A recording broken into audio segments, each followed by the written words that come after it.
said this to James earlier. It was the most that I've ever talked to him at any time he was down in Santa Clara, and Hannum heard me say that, and yep. I meant that. We just, he never said anything, and it was interesting what he said back was, that maybe he thought like he talked too much when he was down there, and I was like, what? I never heard him say anything. I got to find out a little bit more about my boy James here, man, because I always wanted to talk to him a little bit more. Shit, I don't know if he hated my ass like a lot of you motherfuckers did or not. So I'm waiting to hear something. But shit, I fucking miss you, man. And you were one that played some of the not the best music that I've personally done, but that I've personally enjoyed. Like that 87 stuff, man. That was like something I really liked. I didn't give a shit who did it. You know what I mean?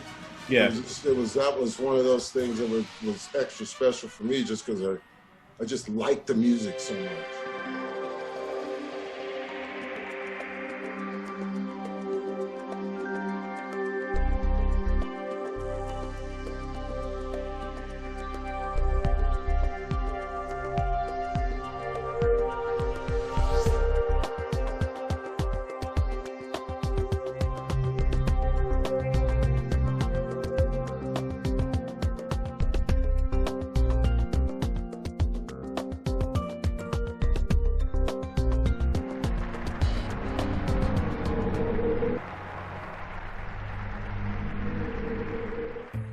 I don't want to say that, you're the enemy, but you're the enemy. Like you crossed the line, man. Yeah. Like when you left, you crossed the line. That was for me. I'll be honest with you. I heard nothing. I really heard nothing from no one. And because I was up in Massachusetts at UMass, and I didn't. It wasn't like I was calling people up and saying, hey, I decided to do this. I called Robbie up. He was the core director, and, I let him know. And I let Chris and a couple of the guys know. But, it was the guys who I was close with, they understood. And that was it. I didn't really get involved in talking to a lot of people. So I just went, and there we wrote. So, so that's how I ended up at Garfield. And then, and when we were there, of course, Michael knows every step of the way, but hey, man, we were the core was really pretty good, and the drum line was not proven at all. Right. And, they're doing this new fast music and, moving around. And it was I just went, our only job is we got to try to stay with the progress of the core. We just got to keep up with the brass and the guard. And if we can try to keep up and hold our end of the bargain, as far as the total product, that was our goal. It was not easy, as you know. There's a lot of discovery going on. I was thinking about it recently, and I was like, wow, those first 2 years, 83, 84, you guys were teaching us how to play. And then also trying, like you said, to keep up with the horns and the It's hard for us to keep people, right? The staff. So we go out there and we're doing all this antiphonal stuff, right? In the West Side Story Show. Yeah. And I'm the only cat on tour, right? And we have one drum major. We have one drum major. So when we go away and we're doing drum line sectionals, I'm on the frickin' podium conducting. Right. There's nobody on the field. There was nobody on the field. Yeah. Teching the snares, that was teching crazy. The tenors. Yeah. There really wasn't, because we didn't have the people on tour with us. And everything was it was pure, unadulterated trial and error.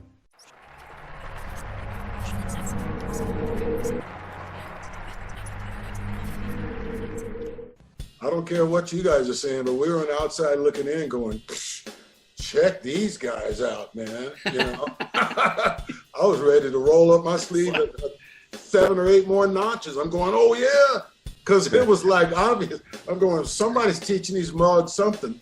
And I'm telling them, listen, we're practicing 3 times a week. I've been out there, man. They got camps. I mean, in SCV, we had California Sunshine City. Man, y'all going like, you know, like just camps. And I'm going, man, these folks are getting some shit done at these goddamn camps, man. Oh yeah, oh yeah, oh I mean, yeah. That was one thing that influenced a lot of changing with me in Santa Clara when I started finding that out. I said, okay, well, we're going to cut out on some days, but we're going to work a little harder and be a little bit more prepared because we're lounging in our shorts and our umbrellas, man, out here in California. Yeah, so you guys didn't do live and living color, man. I went straight to the cadets on several occasions, man. Tom knows. And I'm like, oh, yeah. Holy mackerel, man. We're not even close to, I mean, it was like, it was just no wonder. You know, everybody, what do they feed those kids out there? And rah, rah, rah, rah. And I just went, they just working. They know how to do it and do it and do it. Idle time, doing it, working it, planned. I'm like, oh shit, okay, all right.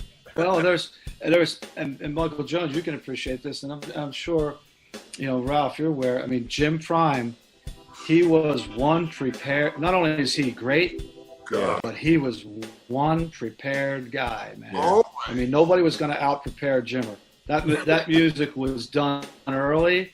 It was done well, and he was like the engine in terms of the pace car. You know, he was just for you, Ralph. I mean, one of the things that stands out for me, you know, a lot of Garfield people secretly wanted to be in Santa Clara. Vice versa. I said, and vice versa. Oh yeah. But that 82 drum line for me, you know, before I got involved, that was like a standout drum line to me, particularly that drum solo.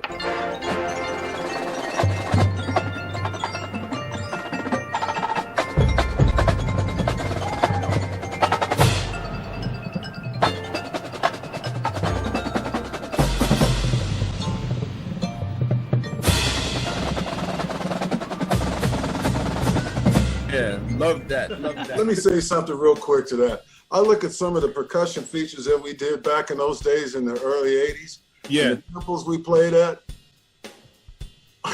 Dude. I wasn't thinking about what anybody else was doing, but I should have been because nobody was remotely close except for Hannum later on came out, was doing Lulis.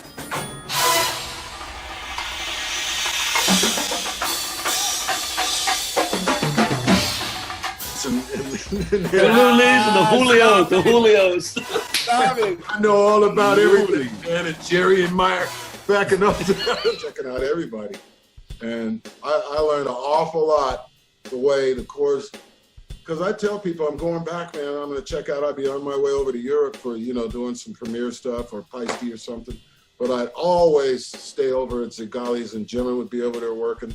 And then I'd make my way into the camp and see Hannum in the drum line and be like, man, dude, this is a whole different world. We didn't work like that. And I'm going, we're making some mistakes, you know, like this is all the time that these guys have. Right. And they're getting some work done, you know. If they would have had the time that we had, man, they would have been killing people a long time ago. I'm just talking facts. So that camp culture wasn't part of the West Coast then? We had camps. Yeah, we had camps, but we also had practices Mondays, Wednesday or Thursday, and Sunday. Right. All the time. And then camps would come up and we'd go off and do a camp. But we're talking not one meeting a month.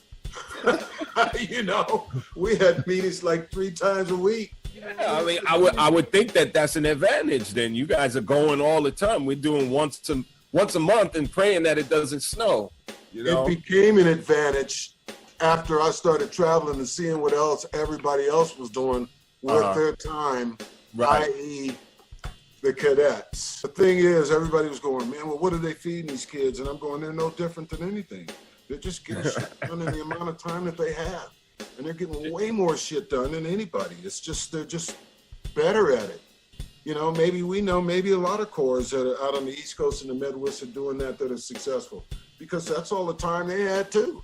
We didn't know anything about that on the West Coast. There was no snow. I think too, like Michael. Your Burrow. I think Garfield really did. They did kind of set the stage for doing camps as being like a way to do drum corps, and I know, like, you know, the West Coast groups, like, you had to move there, right, and be there to do it, like Ralph's saying, because they were rehearsing 2-3 times a week, and that was just, that's what it was. But and so we didn't have those kind of kids too. I mean, a lot of you guys were going to school, you know, so there was a more of an emphasis on, like, I guess, you know, the kids that were going to school, for lack of a better way of saying it, because the ones that weren't, they were moving out there and doing that, you know.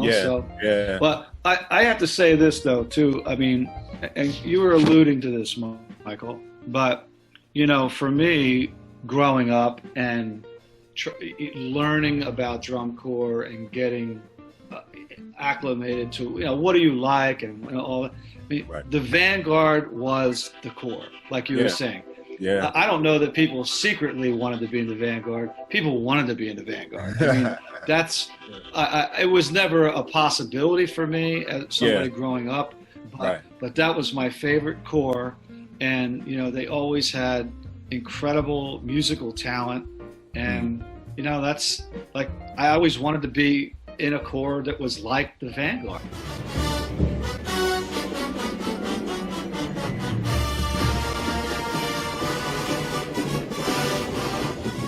There was the ultimate respect for what they did.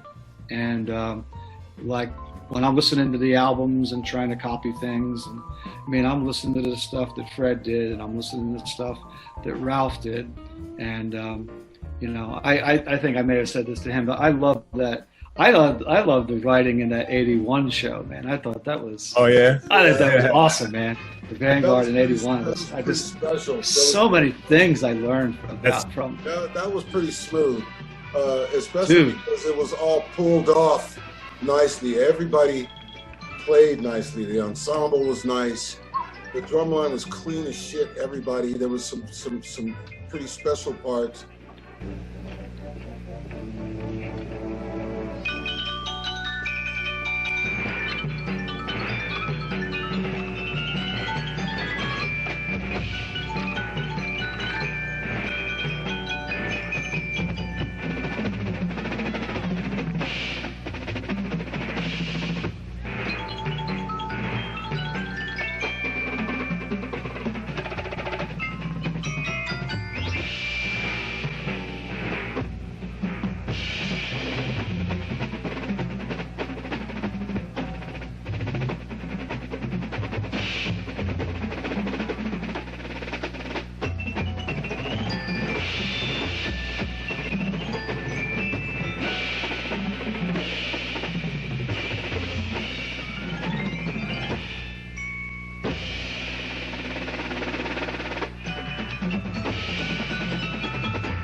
All voices were clear. It was just, that was a good year for the corps. And I remember how hard we worked. And it reminded me later years after I started going out and checking you guys out. You guys were working just as hard or harder than we worked in 81.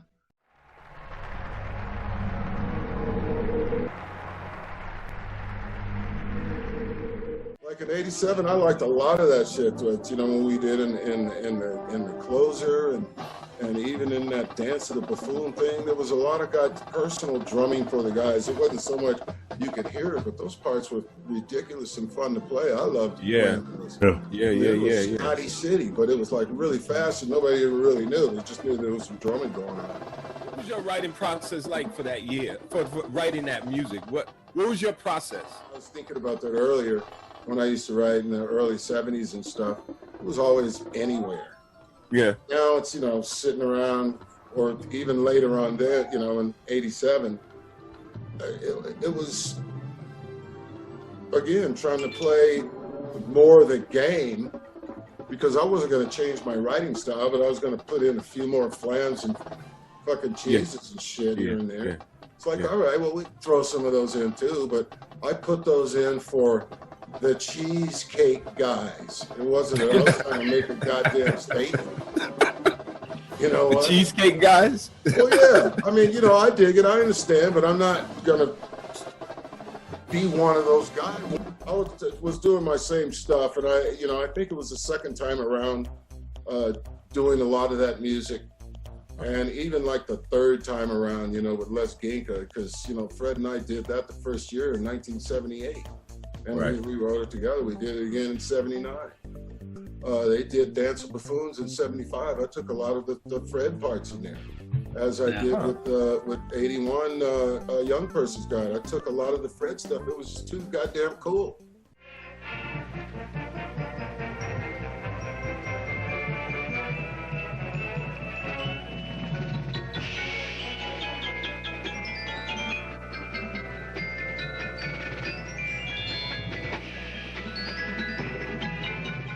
People know this Right. more than they know the original.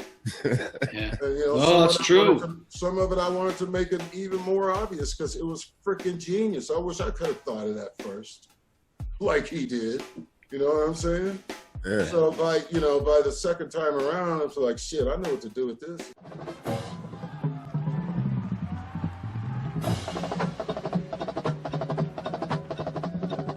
Just upgrade it. Right. You know, I got the players, and it was clean as a mofo. The too. phrasing that was written into the music, you know, and the accents and the different timbres. You know, James and I talk about this all the time, because then I listened to the Santa Clara book, and that book was like balls to the walls, chopped.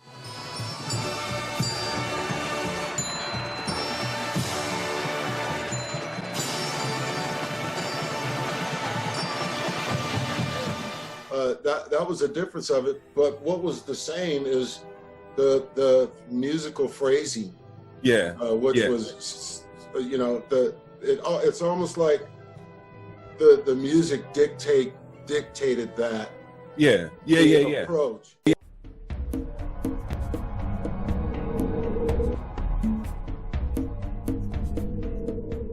You guys didn't write to the sheets, did you? At that time, I mean, was the sheets part of your consideration in the writing? Never part of my consideration ever. That's what I figured. Zero. You know, like, we're not telling people not to do that or this or that. It just didn't matter to me, and it happened to be the same thing with Tom.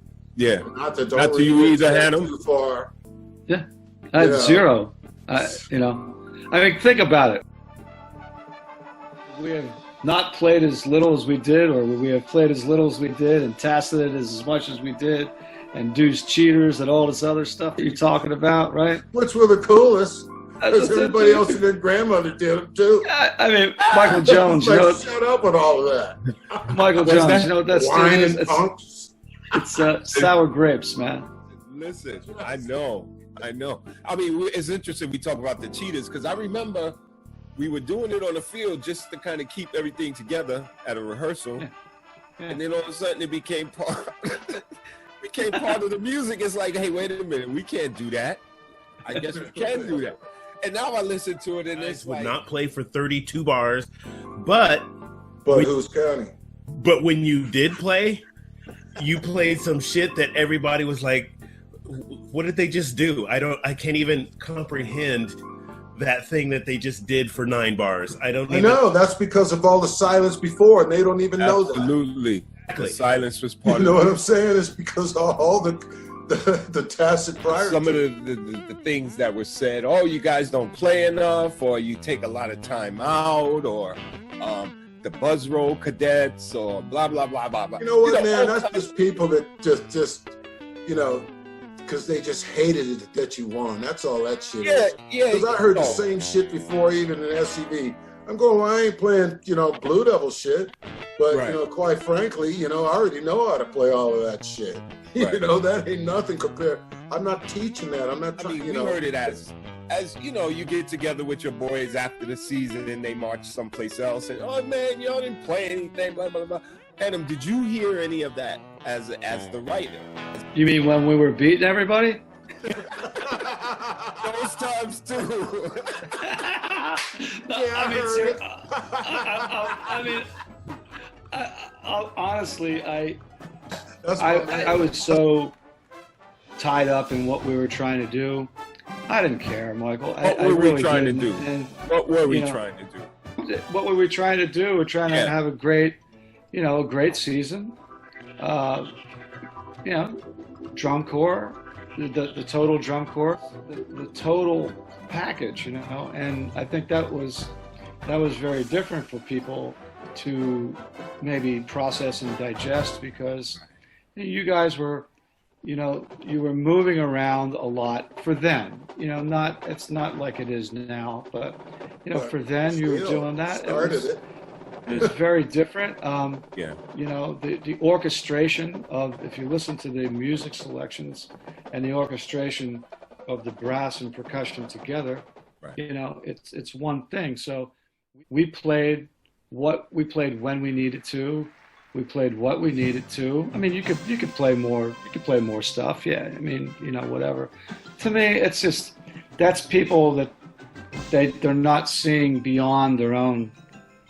Their own kind of avenue of how it has always been. I think Garfield winning percussion, it might have been the first time that somebody won percussion since DCI maybe started, like, other than the Vanguard, Blue Devils, or Bayonne. Or the Bridgman, I think it was a very select group. And you showed up, and everybody knew it that was smart.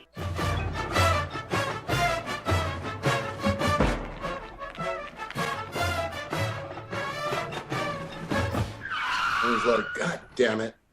And that's what everybody's complaining about, or trying to complain about. But there was nothing to complain about. That stuff was fun to play. Hail to the air, I wish I could play. It was fun to play. It was fun to run around the field and play it.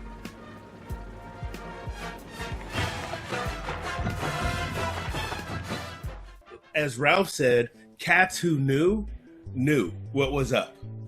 Cats who knew what was going on understood that, man, this is it. This is what's happening. I feel like cadets, Tom, your writing was more SATB. Snares would play what the sopranos were playing. Mellophones would play what the tenors were playing. It was that kind of thing. And it sounded great. It was awesome. Very good stuff. I felt like Ralph's writing was more interacting what was happening. You know what I mean? It was action to what was going on. It wasn't quoting what those different voices were saying. I'm not saying one was better than the other, but if you listen to Ralph's stuff, there was some original material and there was some more reaction. And Tom, your stuff, I felt, was quoting what everyone. It was great, and your stuff is what's happening now. Your writing is what people are doing today. So that's something I wanted to ask you guys. Do you feel that's the case? And how do you feel the front ensemble played into that? Because you guys were big proponents of that as well. I was still learning a lot then, so that's, I kind of did what I knew. Mm-hmm. And I did what I thought was necessary for that percussion program to try to keep pace with what the Corps was trying to do. That's the other, that's a part of what was going on, that, we weren't just playing the same old. Yeah. So I would, and probably, though it's interesting to hear you say that the groups now are maybe imitating a style that's closer to what I was doing. Boy, I don't hear that at all. Just from my own perspective, I hear that there's a lot of compositional things and things that are being made up. I very much so. But you have to understand, the tempos that we played, people had not written vocabulary at those speeds. Right. And they didn't write vocabulary with people running around the field.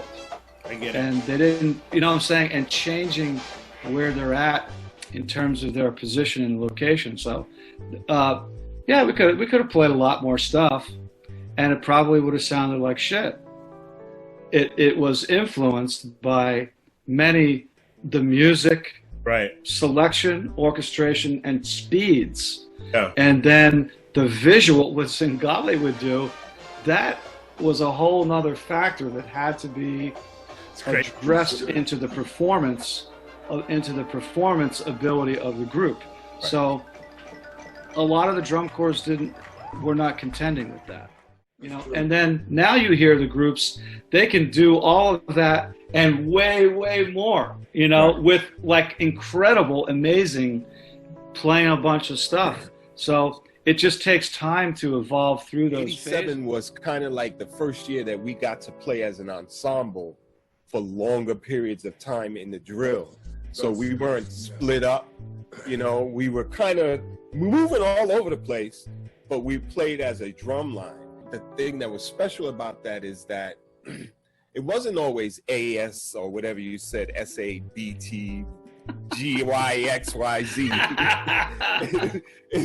It wasn't always that, because there were some times where there was a lot of counter stuff going on that had nothing to do with each other. The only thing that I see is two different guys writing two different ways. Yeah. Great. And guys that have had a lot to do with the shaping of the activity. Yeah. And that wasn't what we were trying to do, but that's the way it turned out. For me, it's apples and oranges. I could see how somebody would like my stuff more, and I could see how they would like his stuff more. I could see why. My preference is this. I wish our drum line sounded like their drum line overall. And I finally figured out that it was because of the drill and something else that's really, really that I learned from Jim Prime a long time ago, you know, which is interesting about him. Because we'd always find stuff and compliment each other on, hey, you know, I figured this out. And I said, well, here's what I figured about you. Your horn line sounds so loud all the time because most of the time they play it mezzo forte. And then they slam it out.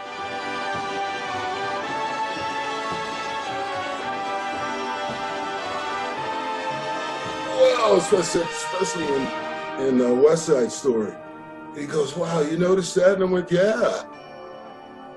He goes, a lot of people don't say anything about that. I said, well, you know, I think that's smart, because we were at the time when the horn lines were all about playing loud, long chords.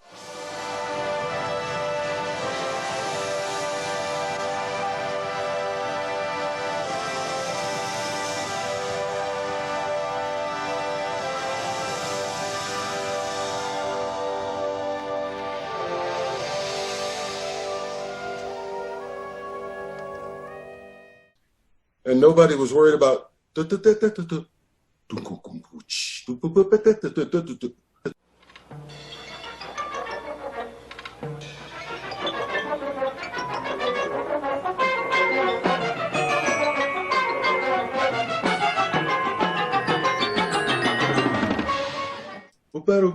that stuff. All of that stuff was thinking about that shit, and I'm going, "Whoa, come on, everybody!" You'd hear that, and you just flash back to those years. That shit was the shit. I mean, you see what I'm saying? Yeah, it's just different. Apples and oranges. Yeah. Like, well, and I'll say this again: the staging of the percussion in relation to the brass really created a large part of the writing style, because in order to be heard, you couldn't play all the stuff. You know, right. You could fill it up, but I mean, I was writing for general effect.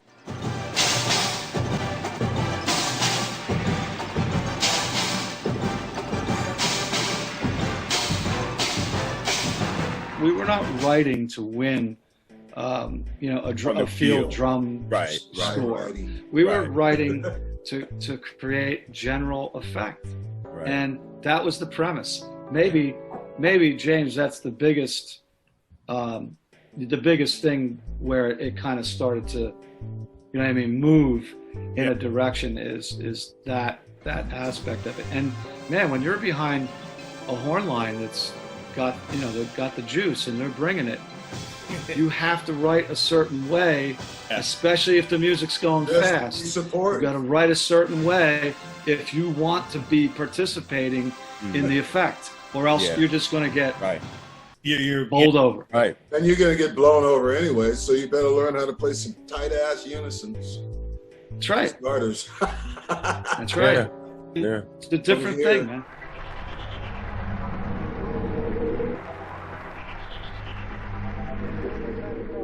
What are your thoughts on perfect score, Tom?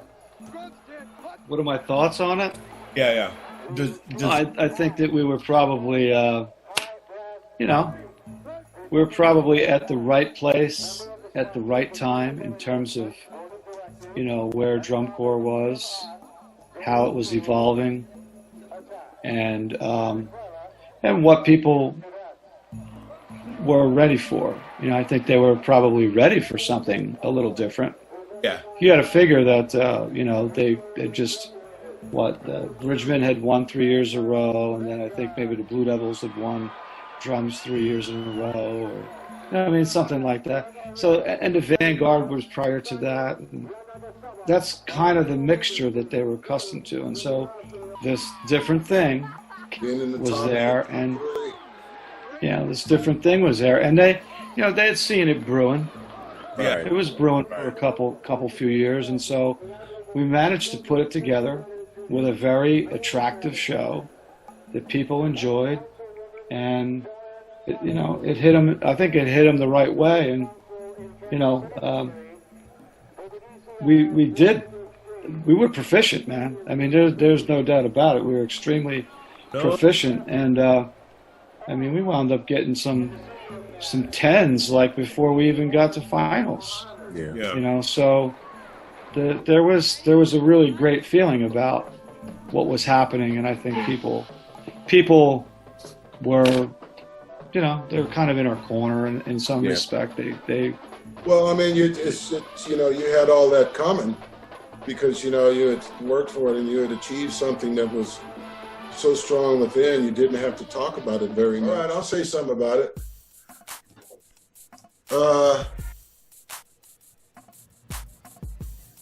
You got to be pretty good to get that. Wait, here we go. You're going to get a surprise, Ralph. Right. Surprise. I'm sorry for crashing your meeting. No, you aren't. We've been waiting for you. Hey, Martha, how you doing? I just finished dinner and I wanted to say hello to Tom and give Ralph a virtual hug. And hi, guys. Hi, James. What did you think of perfect score, Ralph? Oh, that's what it was. What did I think of a perfect score? Yeah. I was like, wow, they must have been pretty freaking good. I swear. I didn't freak out. And especially after I had a chance to see the video and see it, because I was always in enjoyment mode with everybody. Okay? Because I'm a musician. And so I enjoy it, and then you go back again and like you hunt a little bit after you enjoy it. It's just like, it's so much to enjoy. You just, I mean, even listening, you don't hear anything wrong. Do you? Do you, Tom? Well, there's a few things I would like to see us have back, but you know, but you get intimate with your own programs. But no, I know about all of that shit. I'm saying, did you hear some mistakes in that, like, jump out at you in that final performance there? No, not really. No. Not really. See, not really. Okay, no. I'll take not really, and neither have I. And there's just nothing wrong. But you know, then if you would just want to like start laying things out on the scale, it's pretty easy to see. You know, but you got to be honest about whatever. For me, it doesn't take all that. I could just look at one thing for a second and know what it's worth, because that's just something that's given to me from up above. Period. And I'm not talking about just drum corps. I'm talking about performances in general. We all of us have a pretty good idea of what's fabulous or what turns us on. And I mean, and it's basic at the level that we're talking about, but nonetheless, I mean, we're talking about explaining everything, and it's a feeling quality as well as a visual thing, what we're all talking about. Right. I mean, you know, we were cool and exciting and had killer music and a fun show, and taking a little bit more obvious than they did. That's the way I saw it. I mean, I seen some little ensemble things that I hadn't seen before. But overall, it was a great show, but it wasn't good enough to win. I mean, Martha, did you play in that show? 87? Yeah, were you there? Think so. I can't remember anymore. But here's one thing. I know. You're going to hear that, but I didn't think it was as good as Cadet. That was my age out. I know, but I still feel the same way. There's nothing against what you guys were doing. I mean, it was spectacular. You know, this is all fun. You know, you look at everything too, like the pit, for example. Well, you're looking at the two guys that started the pits in DC. Position to see and hear your course performance. This is what we've all been waiting for. The next thing that we need to talk about is Retreat in 87. These guys were on the track, you know, so of course they had no idea kind of what was going on, you know, because if you ask any member in the drum line, they'll tell you immediately, Retreat. That was a moment that night, Retreat. I don't even know what happened, so maybe you guys can explain it to me. But I will say this, there was a lot of dictum going on in the 87 drumline, man, from the very beginning that we vowed to never, ever happen ever again. In a nutshell, that particular reaction that I think you're talking about at Nationals was just a boatload of shit that the drumline caused all season long. It was always these little things. The chord stabbed because of the drumline. The drumline did this, you know. So-and-so had an attitude about this, you know, blah, blah, blah. It was just, it was the worst year that Glenn and I ever had, and it was a shame. Yeah. That's why at the very, very end, in finals, I don't know if you guys remember that, a lot of guys were crying, and because it was 1/10 of a point, and the Corps lost by a 10th, and the 1/10 was in drums. And everybody was kind of looking for me, and I just went, you know, I really don't think you guys deserved it. That's why you didn't win. I'm just being honest. I didn't hate everybody. I mean, you guys played the shit out of some of the best music that I ever have written, you know, that I personally had enjoyed. But in terms of deserving a trophy, it was like anti-Santa Clara whenever we had a little peeping chance. As I told Alan Christensen, you know, I just apologize for being a young. Yeah, I just apologize for being a young kid who didn't know what was going on. You know, that's it. And as I hear Michael Jones and the Cadets guys talk and how hard they were working, we weren't working as hard. No, you know? Not even a chance. Close. Yeah. You guys are lucky that you could play that book, because there's some really intricate stuff, especially in that closer. Yeah, and you know, we didn't have guys who had hands, and so we made up for it with attitude. You know, there was 5 rookies in that snare line, I think, right? But it wasn't just the snare line. With all of those challenges you guys had to finish where you finished and how you finished, that was incredible. I can't imagine if you hadn't had any of those issues. A lot of turmoil because we had different instructors and different approaches and different kind of people in the line back then, and there was a lot of difficulties. And quite frankly, I didn't like it because it disturbed me how hard it was for us to be successful. I think in the very end, when our line didn't win, it hurt a lot of people in the line. And I was going, oh, we didn't quite do it all right. And, you know, we're all in the club here, so it's a pretty goddamn good second place, but it ain't as good as that. I'm telling you, straight up. So even if he's sitting here or not, that's how I feels about it. And I'll tell the world of it. It just was like, fuck, god damn it. What do I get to say to that shit? Nothing. And that's where it was, man. And like the Devils, you know, they didn't even get a shot at it, blah, blah, blah. And, you know, like, but you get all that old syrup off of me, man. I ain't got time for that. That's you guys thinking.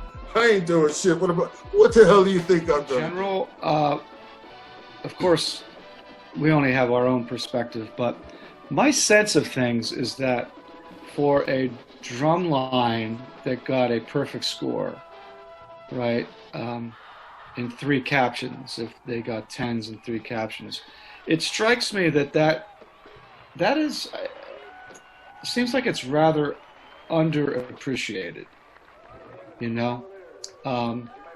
sort of, I don't want to say dismissed, but not necessarily, I think people maybe overlook it, so it just strikes me that way. Like, hey man, that's an incredible accomplishment.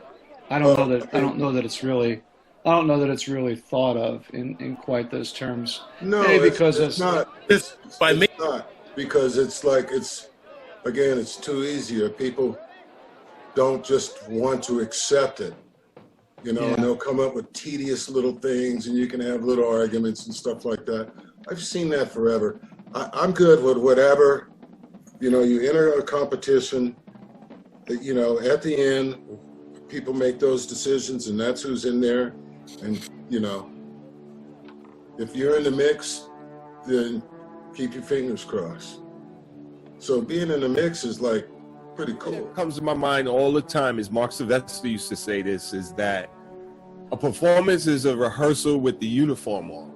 So we always rehearsed as if it was a performance. I mean, obviously we were trying to perfect stuff and get things in order. But we were always, that year in particular, and of course, that drumline was an evolution from 85, because really 85, we really started to do some stuff. And 86 kind of solidified that 87 line. But we rehearsed. We rehearsed. And we approached rehearsal every time we did whatever we were doing, it was to do it better every single time. So that by the time we got to finals, after stringing everything together and now it's a show, we weren't thinking, we were performing. We're doing. Because so you're not talking about the drum line, you're talking about the core, correct? I'm talking about the drum line. Oh, sweet, even better. I'm talking about the drum line. I know about them. Yeah, I'm talking about the drum line. I mean, of course, the core, but the thing that stands out to me. No defense, man. I totally. No, not at all.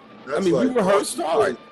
So these kids that are going to be watching this, because this documentation of this whole thing is really kind of near and dear to my heart, is that it's all about what you put in behind the scenes. So everybody sees Garfield, they see Santa Clara, they see the red uniform, the maroon uniform, but there's some stuff that goes into, you don't just put on a uniform and it just magically happens. No, I'll tell you something, because it has affected both of us too. Because you got to understand that a lot of things that maybe pushed us, that influenced it, that we weren't really caring or thinking about, happened because of chop stuff, and it always got in there, i.e. Hannum's drum lines right now. If they played the same book that they played back then with Crown, they wouldn't get the credit. 2 great cores. 2 amazing performances. 1 unforgettable night.